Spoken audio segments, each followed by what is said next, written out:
So Memphis, I think we almost wrote the song in an evening.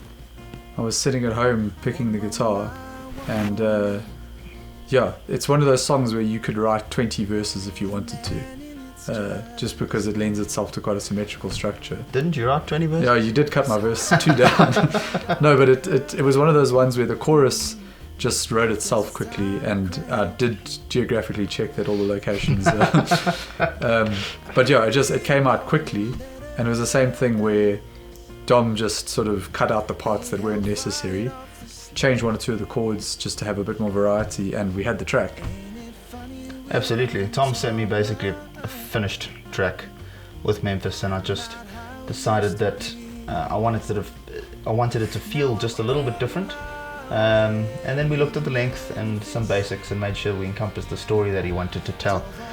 And that was it. I really feel like I didn't do much there except make the process last longer.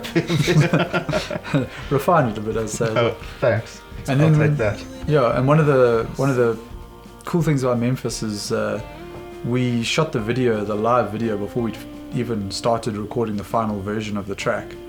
And the live video, because we played it on loop, we actually played to a metronome.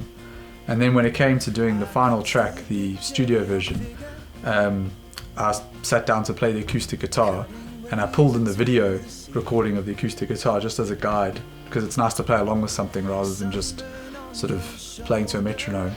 I only found out about that afterwards. I knew that Tom was in the UK without all of his instruments. Yeah. And I wondered how this acoustic guitar track came about. Yeah, and then I was mixing, and I just thought, like, the video, we played the song start to finish. We didn't make many mistakes.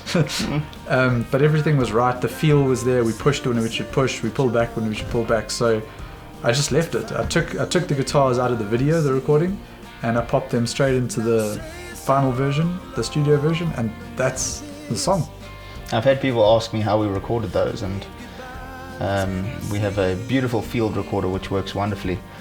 But those acoustic guitars in our studio version were recorded out in a maize field full of dust. Yeah, and you can watch on the back of a bucky. Yeah, and you can watch it live, and that's something else that we're quite proud of. Is when we do release live videos, which we try and do when we're in the same country, we try and make them live. I know that sounds silly, but it's important to us that there's no lip syncing or no going and fixing everything that's wrong. There's been a sort of trend of that in music in general recently, and it's fine if people do it, but for us, we want a live video to be the live experience of watching us play as much as possible. So it was nice to be able to take something live and put it in a final studio version as well. Absolutely. It must feel real and must feel authentic, and we must be happy with what we are asking people to listen to. So yeah. I'm very proud of that too. Yeah, and the song came out great, and yeah, just a lovely song to play. Yeah, hopefully when I sing it live with people, I'll remember all the words.